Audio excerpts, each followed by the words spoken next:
Good morning guys, and welcome to another video.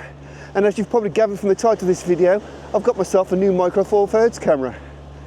So what we're going to do in this video is we're going to go for a local bike ride, take a few shots, trade a couple of lenses, and discuss why I purchased a Panasonic GX9 in 2024.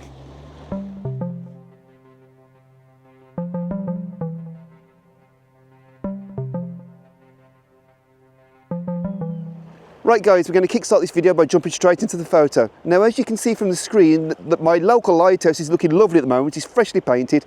Scaffolding came down last week. So really it's not going to get any cleaner than this. The light's quite nice. All the video at the moment you see at the moment is actually recorded on the GX9 because I'm interested to see how the GX9 actually performs from a video point of view. But looking at the composition, as you can see, it's actually relatively simple. We've got the posts on the left hand side here, which I think are balancing the lighthouse off nicely. Obviously you're seeing a 16:9 aspect ratio at the moment, but obviously it will be in the traditional Micro Four Thirds format. So really all I'm going to do now is fit a 6x neutral density filter and take the shot.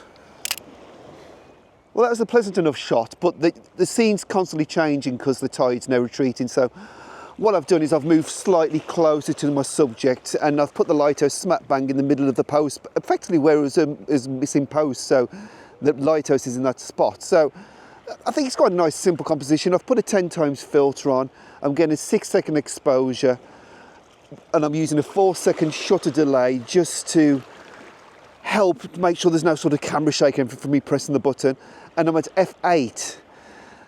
And I think that'll be quite nice, but this is actually not the first time I've photographed the lighthouse since it's been repainted. I was actually down here a couple of days ago, but it was that windy and the tide was that high that it was pretty much impossible to vlog. But I'm going to put the photo up now for you to have a look at, because I was actually really pleased with how well this camera performed during the blue hour. It did a really nice job.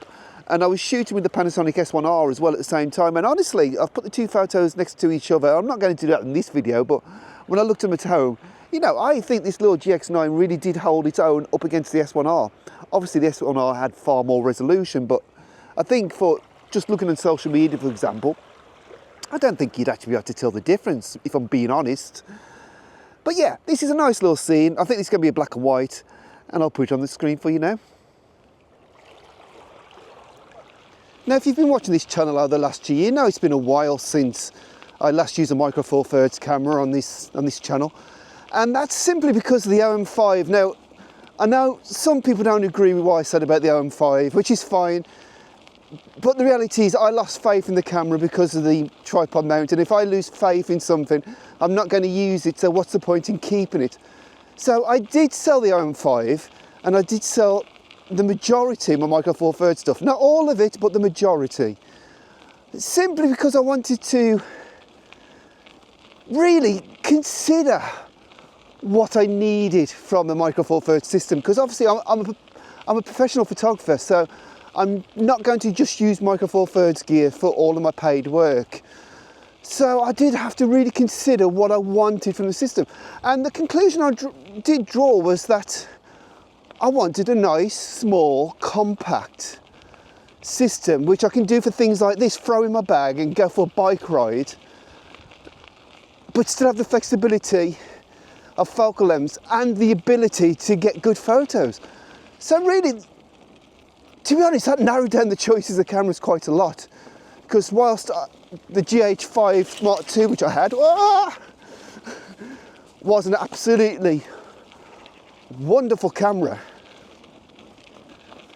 it was a bit on the large side, and that seemed to apply for quite a lot of the camera bodies. So really we were back to the OM5 or EM5 Mark III, that sort of thing, if I wanted a nice small camera system, or a Panasonic GX9. Now the Panasonic GX9 ticked most of the boxes, but there were a couple of things that did really worry me about it, which I'll discuss with you at the next location.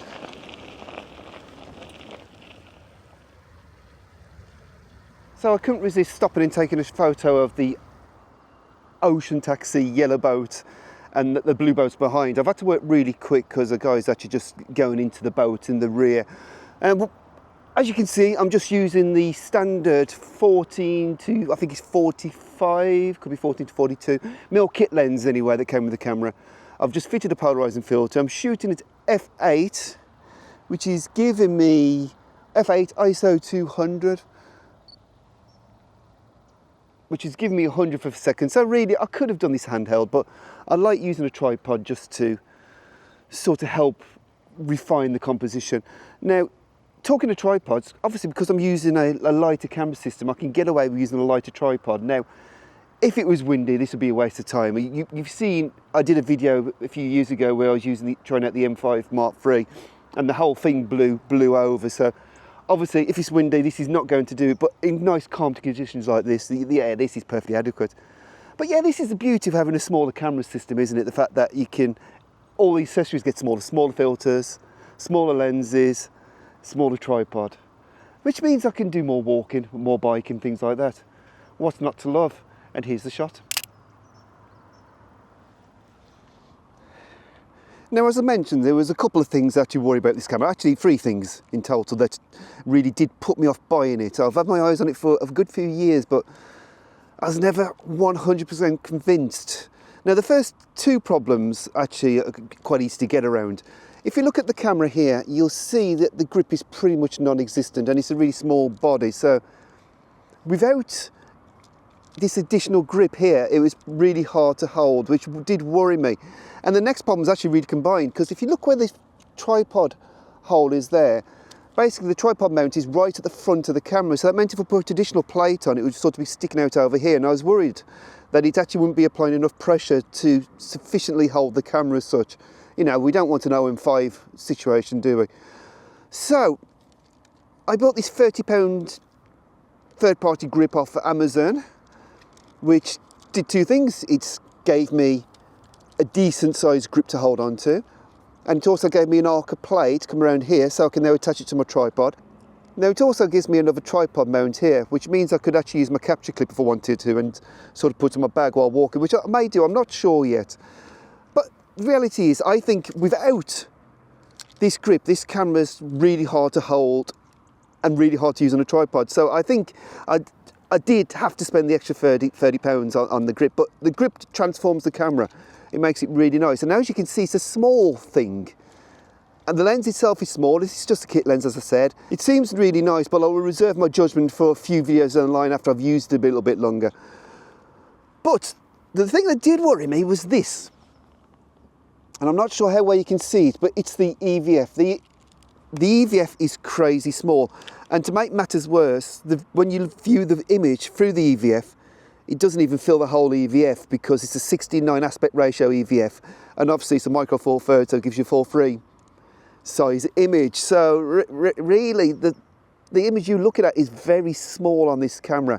And perhaps this is the trade-off, you know. If you get a really small camera like this, then expect a small EVF. But I used to have the Sony A7C, and that was a relatively small camera, admittedly bigger than this. And the EVF, while small, was a lot nicer to use than this. So the EVF is pretty, well, it's pretty pants, to be honest. It does this though, and that's useful, because it means it can do that and sort of look down on it, which I'm thinking would be quite good for sort of doing macro details, things like that. So yeah, I quite like that. So that's nice. I know you can get an additional eye cup to go around it to sort of block out stray light, which I could see actually being really useful. But as soon as you do that, your camera starts getting bigger, and it sort of defeats the point of Micro Four Thirds, doesn't it? And I think that's the way I'm starting to think about it. I think I've got it all wrong before. I really just want to keep everything for this system as small as possible, and just to work around the restrictions of what I get with this system. But I think me going forwards, me and this little camera could get on really well. So I suppose ultimately I purchased the Panasonic GX9 because of the size and because of the weight and because it means that the flexibility it gives me, coupled with small lenses. You know, I can go on a bike ride, I can take my video gear, my bag doesn't weigh that much, you know. Okay, I'm not saying I couldn't do it with full frame gear, of course I could, but you know, my bag is definitely lighter and there's more space for non-photography associated stuff. And of course, if my bag weighs less, it means I can cover more of a distance and probably ultimately get more photos.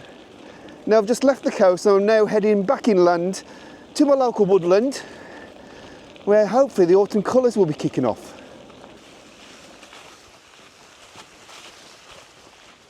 Right, I'm at my local woodland. Unfortunately, a lot of the leaves have blown off in a recent storm, so it's a bit of a shame. Always the way. So, if you've been watching in my recent videos, you know I'm really enjoying my macro sort of close-up photography. However, I've been struggling with the size of the stuff I've got to carry, and also I've been struggling a little bit with the fact that full frame has a limited depth of field as you get closer to your subject, and obviously micro four thirds sensor being smaller by the very nature will have an increased depth of field. So I'm hoping, really one big reason why I've gone for the GX9 is I want to get myself a small macro lens. Now at the moment I don't have one, so I just have a small kit lens, but I've got a nice composition here, so a nice simple detail, and I'm trying focus stacking. Now I'm presuming it works exactly the same way as it does on the S5 II and the S1R. So I've set it up the same. I've put on a 10-second self timer, and then it's going to sequence through 30 shots in a 2-step interval going backwards, shooting at f5.6 to try and get the most of the depth of field. So theoretically that should be what, the same bed f11, something like that. And that's it guys. That's why I purchased the little Panasonic GX9 in 2024. I'm really quite pleased with this camera. It's such a nice size, and what's brilliant is it will actually fit into a hoodie pocket. It'll fit into my down jacket pocket, so when if I'm going out walking with the kids or something, I can just slip it in. You know, it's a perfect little size. And for me, that's what micro four thirds should be about. It should be about the nice compact form of it. We've also really good image quality. Now, one thing I haven't touched on about is the image quality. It's a 20 megapixel sensor. It's well known. It's the same as the GH5 MK, I believe. And I'm expecting pretty much identical results, with the exception being the lens.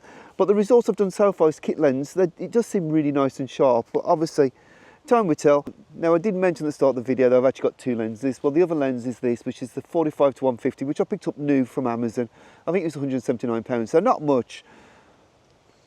Whether it'll be any good is another question, you know, but the construction's nice. I have to say that kit lenses are coming along nicely. It's nice construction.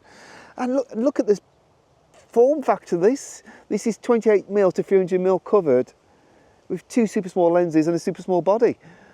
And while we're sticking on the cost thing, I paid £550 for this as a kit from a camera retailer, which I don't think is too bad actually with a lens. I've seen it going for a lot more, which I don't think is worth, but £550 for body lens combination, throw in this for an extra £179 and throw in the grip, you know, you're talking roughly £750 for everything you would need to get going if you wanted to start landscape photography or travel photography and then wanted a nice compact small system. But yeah, I love it. I think it's really nice, and I just need to use it more and get a macro lens and just take some photos, because that's what it's all about, guys. It's always about taking photos. Anyway, I hope you've enjoyed this. If you have, please give it a thumbs up. Maybe subscribe to the channel if you haven't. There will be plenty of more Panasonic related stuff coming up. You know, I'll be using the S1R, which is my high-res body. I'll be using there'll be micro four thirds stuff going on. There'll be lots if you're into this sort of stuff. Yeah, I'll be just taking lots of photos. Anyway, guys, thanks for watching, and I'll see you next week.